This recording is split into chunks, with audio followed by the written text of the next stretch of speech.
The land is right next to the Lauderdale County Farm Co-op.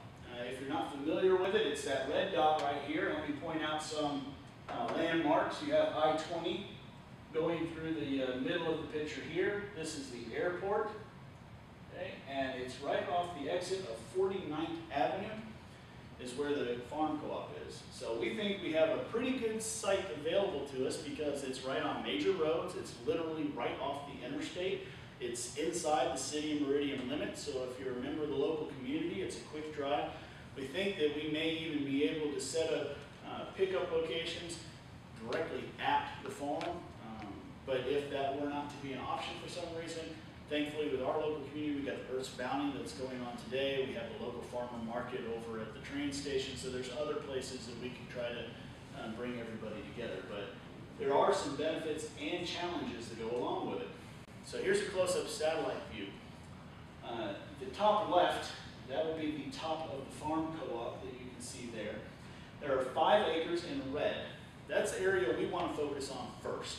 It's been farmed previously, and it has water drawn out through it, so we can have irrigation. Irrigation is already in place. You can see it's very easy to access, and being right next to the farm co-op, we think that we can get a lot of interest. People going into the co-op, seeing the CSA going up and so forth.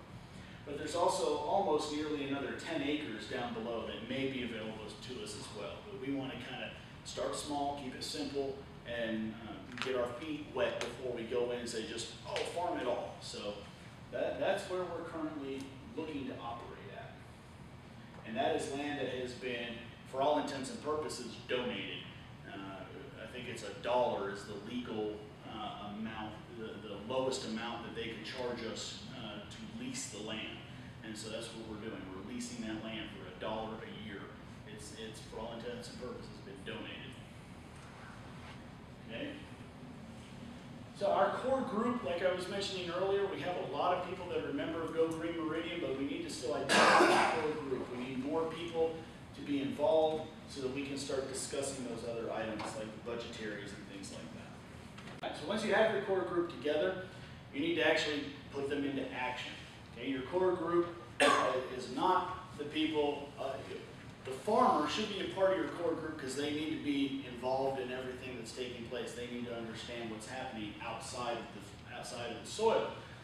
But the other members of the core group are the ones that are doing things like the advertising to find people and bring them in, trying to do the recruiting, brainstorming on how to make things improve, doing press releases and so forth. Our action so far is this conference and, of course, the resources that are available to Go Green Meridian. We've already got so many volunteers, so many people involved.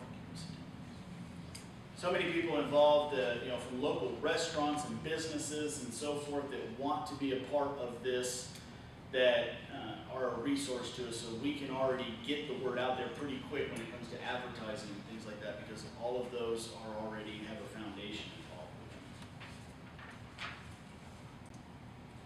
All right, the last 3 we're going to kind of summarize really quick here. You do need to have member commitments. That comes with a contract. This isn't just a handshake and saying, sure, I'll buy vegetables from you every month. This is a contract where the farmer says, this is what I will provide to you, and the member saying, this is what I will provide back. Okay, so it's a contract.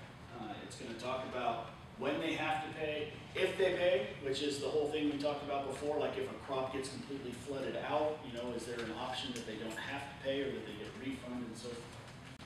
The legal structure, okay, and you can have a cooperative, a sole proprietorship, like J&J Acres is a partnership LLC, but ours is a nonprofit, okay. Then capitalization, how are you going to fund the farmers? That farmer has to be paid. The members providing that payment through their membership fees, and of course there's always grants that you can apply for as well. Our funding mostly is from donations, people, and then of course members that will join the CSA. Currently, we're funded through donations, the lease deal that we've been donated, like I mentioned earlier.